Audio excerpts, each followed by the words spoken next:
Now let's go October of 2023, right? When we shoot this. Right. Out of the $2 trillion, Crystal, how much is left? Like 120. Okay, cool. It's billion? zero. Oh. The credit card debt that was $700 million is at what? 1.2 trillion. Correct. Yeah. The savings rate that is 35% is at what? I don't know. 10. Okay, zero.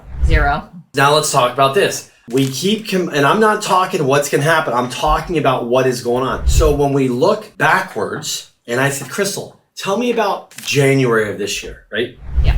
Did people have more savings? Way more.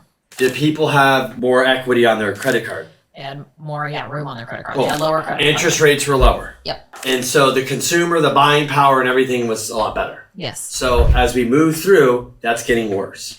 Right. So what my point is, if we're the Fed, if we're anybody, and we're looking backwards at a time that where we came out of the pandemic, and we keep comparing and we're drawing in that data, that is inaccurate data.